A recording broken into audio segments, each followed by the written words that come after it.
They say the past always finds a way back. I used to laugh at that, convinced that if you buried something deep enough, in silence, in distance, in time, it would eventually rot and disappear. But I was wrong. The truth doesn't rot. It festers. It waits, patient and hungry. This is the story of how I spent years hiding a single moment. A decision I made when I thought no one would ever know. And now that she knows everything, I can't outrun what I did. It started on a humid August morning. The kind where the air is thick, even before the sun has fully risen. I hadn't been back to Willow Lane in almost 12 years, and yet as I stood at the edge of the cracked sidewalk, looking at the house I once called home, it felt like no time had passed at all. The paint had peeled, the shutters sagged, but it still carried the same ghostly stillness, like it was holding its breath, waiting for me to step inside. I told myself I was only there to collect the rest of Mom's things. She had passed 4 months earlier, a quiet death in a quiet hospice on the edge of the state. But the truth, the real reason I had finally come back, had nothing to do with grief. It had everything to do with her, Claire. The letter came a week ago. No return address, no explanation. Just 5 words written in red ink. I know what you did. First, I thought it was a prank. But something about the handwriting stopped me cold. Curved, careful strokes. A slight tilt to the left. It was hers. Claire's handwriting. I hadn't seen it in over a decade, but I'd recognize it anywhere. That letter brought everything back. The night, the blood, the silence. We were just kids then, 16. Barely old enough to drive, and yet old enough to ruin everything. Claire and I were inseparable once, the kind of best friends people wrote about in journals or whispered about in school hallways. She was lightning, reckless, loud, alive in a way that made you want to follow her anywhere. And I did. I followed her into the woods that night, thinking it was just another thrill. But what happened in those trees? It was never supposed to happen. I pushed open the front door of the house. It groaned like it recognized me. Dust spiraled in the stale light filtering through the blinds, and the scent of old memories clung to every surface. Lemon polish, mothballs, and something else beneath it all. Something damp, metallic. The living room was still arranged the way Mom had left it. Couch covered in plastic, the TV cabinet locked with a tiny brass key. My footsteps echoed as I moved deeper inside, past the staircase, past the narrow hallway that led to the basement. I hadn't told anyone about what happened with Claire. Not Mom, not the police, not even Claire's parents. When she disappeared, I kept my mouth shut. I cried with the rest of them. I even helped put up posters. But the truth? The truth was buried 6 feet beneath the soil, under the roots of the elm tree at the edge of our property. The tree had always stood like a sentinel, tall and knotted, its bark scarred from the time lightning struck it in '04.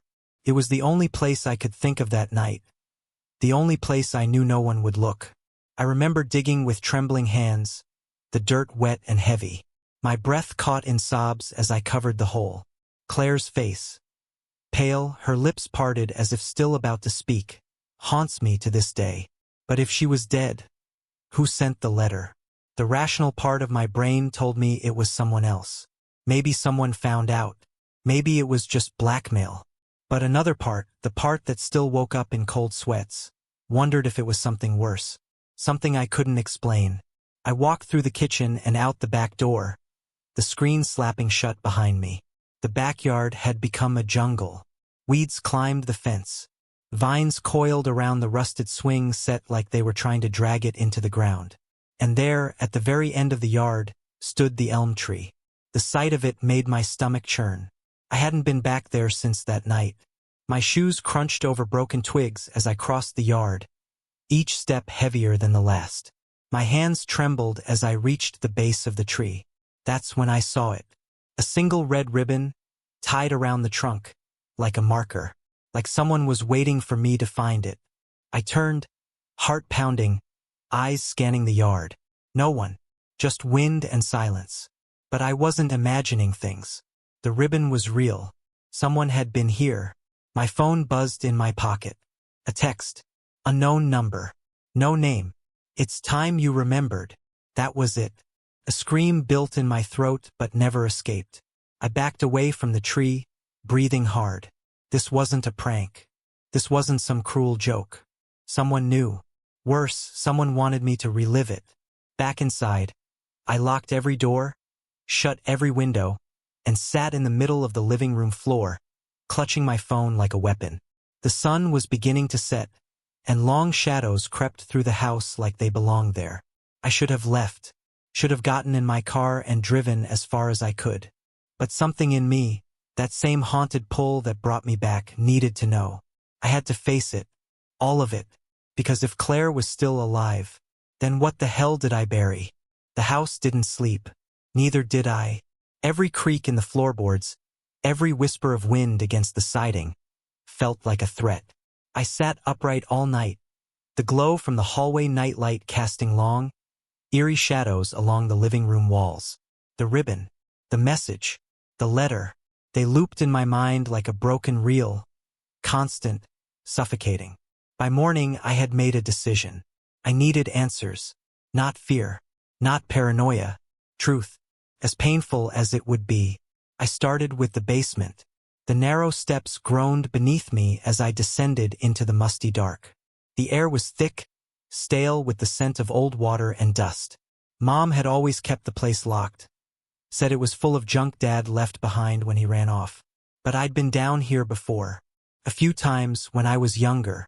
Enough to remember the sagging shelves, the rusted toolbox, and that one locked cabinet in the corner, the one with the padlock she never explained. It was still there, untouched. I stared at it for a long time, heart thudding. Something told me the answers were inside. Maybe I was grasping, trying to make sense of something senseless, but it was a feeling I couldn't ignore. I grabbed a hammer from the nearby shelf and swung hard. The lock broke on the second hit. Inside, the cabinet was darker than I expected. Dust motes floated like ash in the beam of light from the overhead bulb. There were old papers, some yellowed with age, a metal tin, and, tucked in the corner, a stack of cassette tapes, each marked with a date in black ink. The top one read, September 17th, 2013. The night Claire vanished. Hands shaking, I popped it into the dusty old recorder that sat on the workbench. I pressed play. For a moment, there was nothing but static. Then, a voice, soft, hesitant, familiar. This is Mom. I don't know if you'll ever hear this. But if you do, it means I'm gone. And it means you've come back to that night. My breath caught. She knew. I found the boots, she continued, voice trembling. The ones you left by the door. Mud-covered. I washed them before anyone else could see. I never asked. I didn't want to. God help me, I didn't want to know what you did. But I knew. I always knew something happened to Claire. You came home shaking. Your knuckles were red. You said nothing. My knees buckled, and I sat down hard on the floor. You were just a child. Scared. I told myself that over and over. But that look in your eyes, I never forgot it. The tape clicked off. I sat there in stunned silence. She had known. My own mother. All those years, I thought I was alone with this secret. But she carried it too. Silently. Every dinner, every birthday, every strained conversation. She had looked at me and seen what I was trying so desperately to hide. I closed the cabinet and stumbled back up the stairs, heart pounding. My mouth was dry, my skin cold. I needed air. The front door creaked as I stepped outside, the morning sun already high, but doing little to warm the chill crawling through my bones. I leaned against the porch railing, trying to steady myself. Then I saw it. A figure at the edge of the yard, near the tree. I blinked. It was a girl. Slim build, long black hair, a red hoodie. She wasn't moving, just standing there, staring at me. Claire? No, couldn't be. I blinked again and she was gone. Just gone. I ran down the steps, heart in my throat, scanning the yard and the trees beyond the fence. Nothing. No sign of anyone. Not even footprints in the damp grass. Was I seeing ghosts now? My phone buzzed in my pocket. Another message. You looked, didn't you? But you never looked deep enough. I dropped the phone. It hit the porch with a clatter, screen lighting up one last time before going black. I didn't pick it up. The words burned in my head. Never looked deep enough. The grave. I had to see it. My legs moved before my brain could catch up, carrying me across the yard, past the old garden beds and tangled vines, to the elm tree that had haunted me for years. I dropped to my knees and started to dig. Bare hands first, then with a rusted trowel from the shed. The earth was dry, crumbly in parts, but packed firm in others. I dug until dirt caked my nails, filled my nose, stung my eyes, and then a dull thunk. I froze. I scraped more carefully now. The shape became clear. Piece of old tarp. Faded blue. I pulled it free, heart thudding like a drumbeat. It wasn't empty. I peeled it back, expecting, I don't know what, bones? Decay? A reminder of what I had done? But what I saw made my stomach drop. Inside was a box. Metal. Sealed with tape. The word evidence stamped across the lid. I hesitated, then tore it open.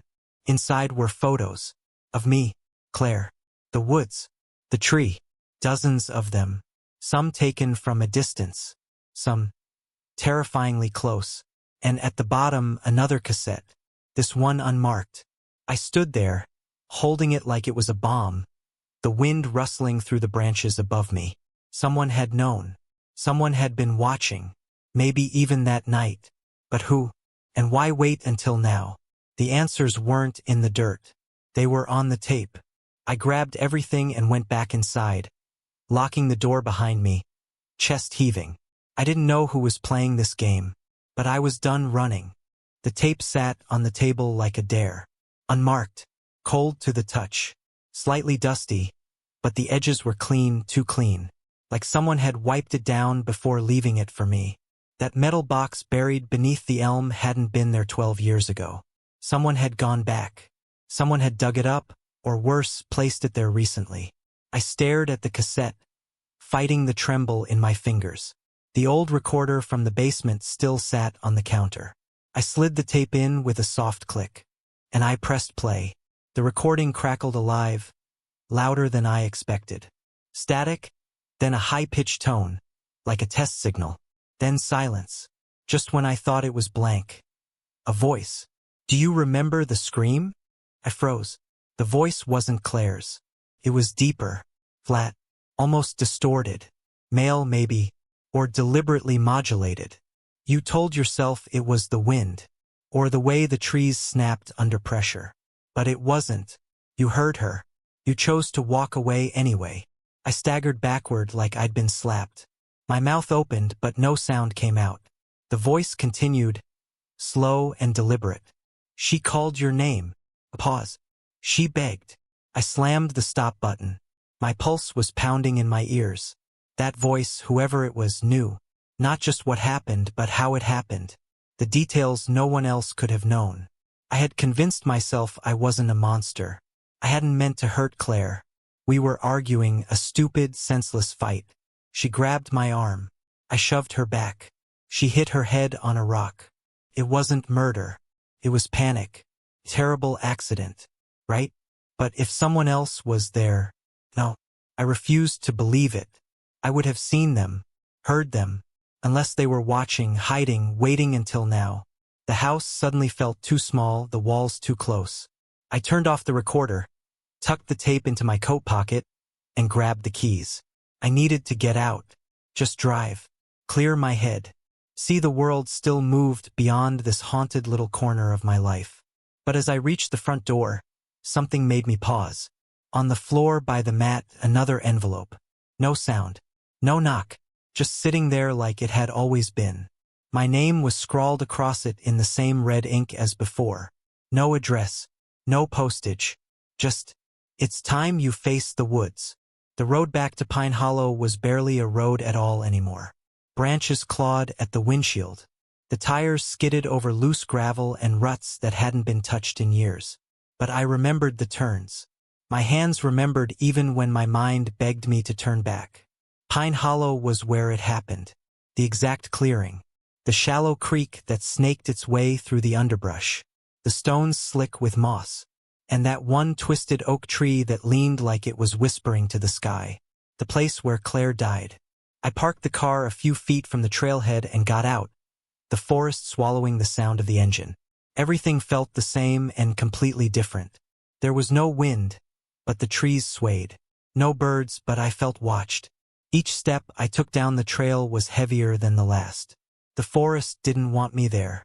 And maybe, just maybe, neither did Claire. I reached the clearing and stopped.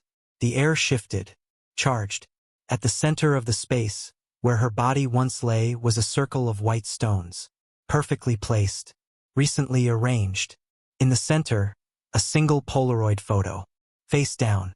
I hesitated, then picked it up. It was a photo of me, not from high school. Now, current. Standing outside the house just 2 nights ago. Someone was watching, and they'd followed me here. I spun around, eyes scanning the trees. "Who's there?" I shouted. "What do you want from me?" Silence. Then, behind me, a twig snapped. I turned just in time to see the edge of a red hoodie vanish into the trees. "Claire!" I cried out. Before I could stop myself, I ran. Branches sliced at my face. Thorns tore at my jacket. But I didn't care. I chased the flash of red until my lungs burned, until my legs begged me to stop. But when I reached the break in the trees, there was nothing. Just fog, rising like smoke, thick and unnatural.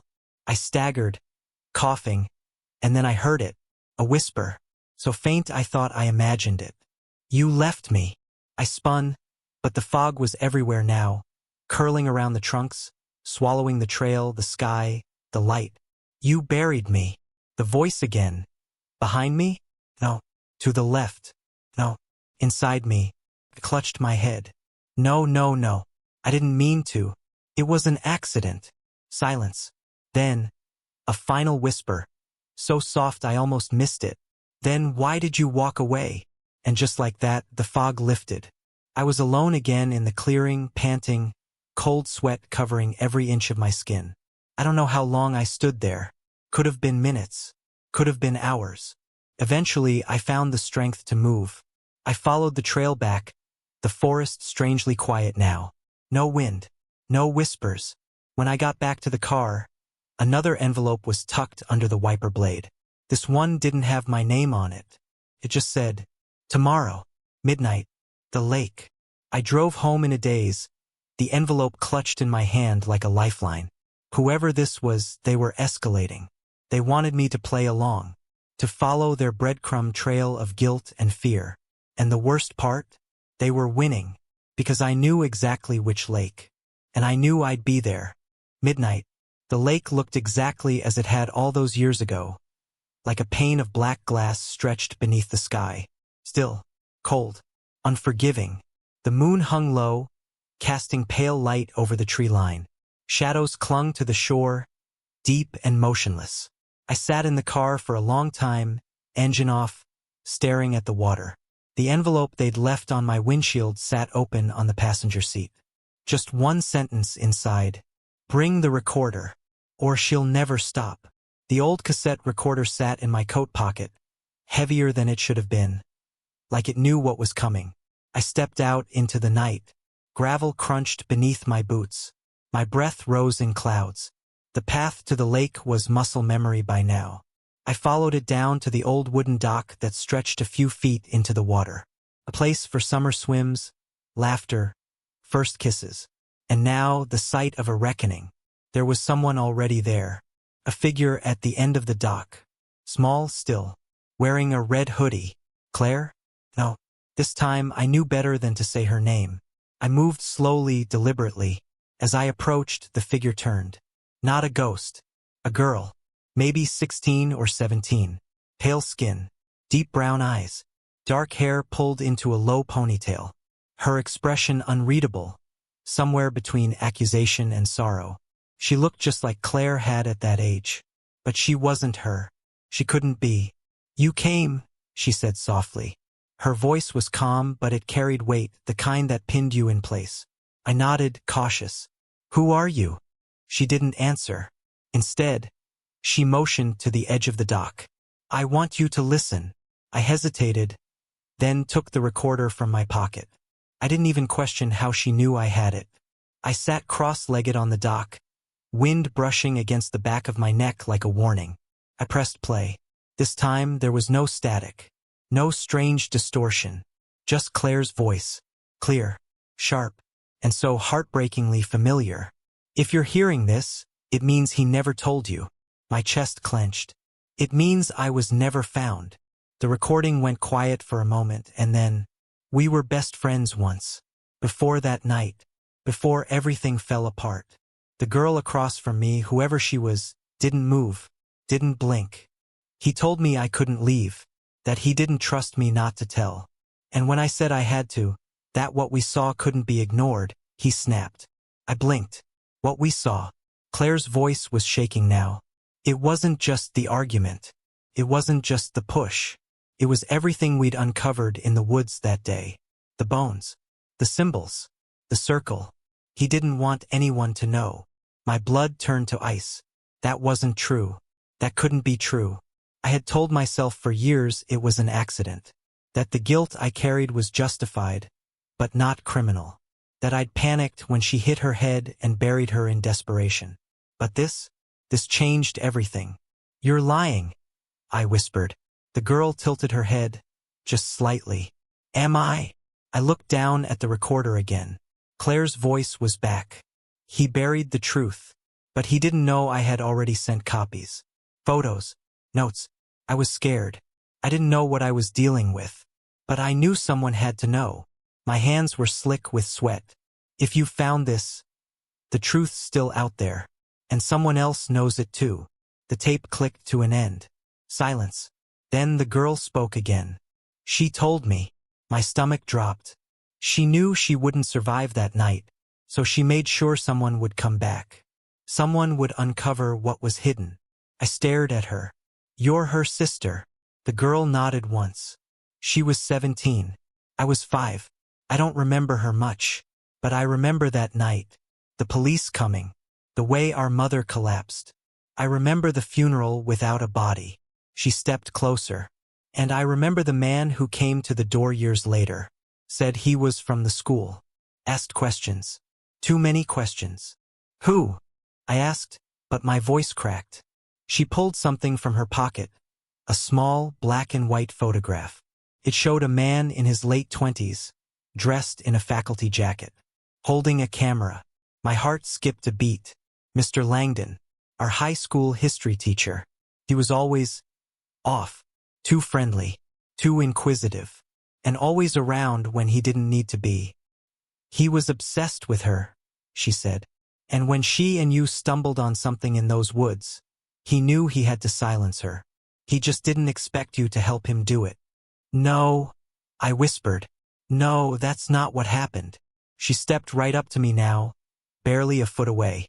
Her eyes glinted with tears, but her voice was solid. You buried her to protect yourself. But you never thought someone else was pulling the strings. Did you? My legs gave out. I sank to my knees. Everything I believed about that night, about myself, was unraveling. You didn't kill her, she said quietly. Not on purpose. But you let it happen. And then you helped him clean it up. I shook my head. I don't remember that. No, but he does. She held out another envelope. This one thicker. Inside dozens of typed pages. Journal entries. Letters. Photographs. Evidence.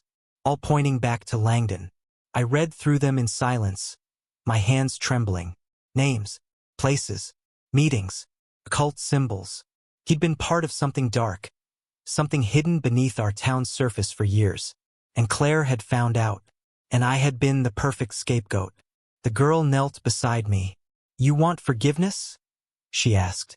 Then help me finish this. How? She looked toward the woods behind the lake. His house. There's more. Records. Evidence. Everything. I nodded, numb. Tomorrow it would end. Tomorrow I would burn the lies to the ground. By morning, the sun hadn't yet climbed above the tree line, but we were already driving. She sat in the passenger seat, her eyes never leaving the road. Focused. Steady. I still didn't know her name. She hadn't offered it, and I hadn't asked. She wasn't here to be known. She was here to finish it.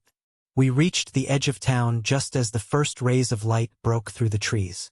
The streets were quiet, still asleep, unaware that beneath the hum of daily life, a secret had been festering for over a decade.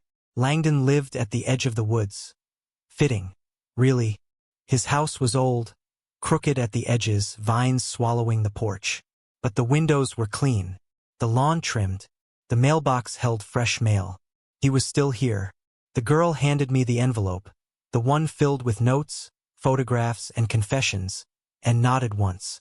He leaves at 7. He'll be gone for 2 hours. We go in after. And if he's still home? I asked. She stared at me for a long moment. Then we don't leave until it's done. There was steel in her voice, a resolve I had never possessed, not even on my best days. 7 o'clock came and went. At 7:05, we watched from a safe distance as Langdon backed out of the driveway in his gray Honda Civic, coffee mug in hand, unaware. We waited 5 more minutes. Then we moved. The front door was locked, but not well. The girl produced a key. I didn't ask how she had it. I didn't want to know. Inside, the house was too quiet. It smelled like dust and lemon cleaner. The furniture was neat, untouched, curtains drawn. But beneath the surface, something darker. We found the basement door behind the kitchen. It groaned open, revealing a steep staircase that led into darkness. I hesitated. The air from below felt colder, denser. She went first. At the bottom of the stairs, there was a heavy wooden door, newer than the rest, reinforced. Padlock hung from a bolt. She didn't speak, just handed me a small black bag. Inside, bolt cutters. With one clean snap, the lock fell. We pushed open the door and found everything. The walls were covered in photographs, notes, newspaper clippings, maps of the forest, dozens of pins and strings connecting names I didn't recognize, and a few I did. Claire's face was at the center. A timeline ran beneath it, spanning over 20 years. Disappearances, alleged suicides, animal sacrifices, strange lights, and always Langdon just on the periphery. There were symbols too, drawn in red chalk, the same ones Claire had described in the recording. Circles with jagged edges, eyes within triangles, things that felt wrong to look at too long. We moved slowly, documenting everything. The girl took photos with her phone. I took notes. In the far corner of the basement was a filing cabinet. Inside, records of meetings, transactions, even ritual diagrams, all meticulously typed, labeled, and dated. Langdon wasn't hiding, he was recording. At the back of the cabinet, we found a thin red notebook. Claire's handwriting. My knees went weak. It was her journal. The original. The one she had kept hidden. The one she had sent copies from before she died. I opened it, hands trembling. Her last entry read, "He said I was chosen, that I'd seen too much, that I had to either join them or disappear. But I won't. I've already told someone. If I don't come home, it wasn't an accident. Promise me, if you ever find this, tell them everything." I sat there for a long time, the notebook pressed to my chest. "I didn't know," I whispered. "I believe you," the girl said quietly. "But now you do." We took everything we could, photos, files, Claire's notebook.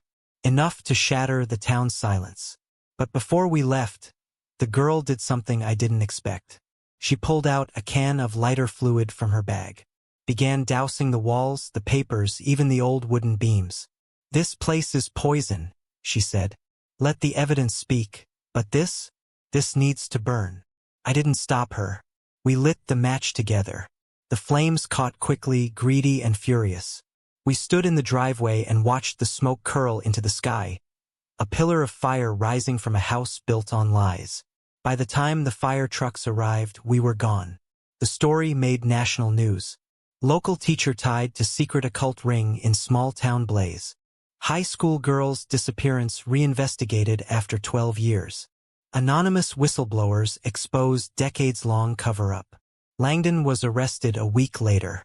The evidence, leaked anonymously to every major paper and law enforcement agency in the state, left no room for denial.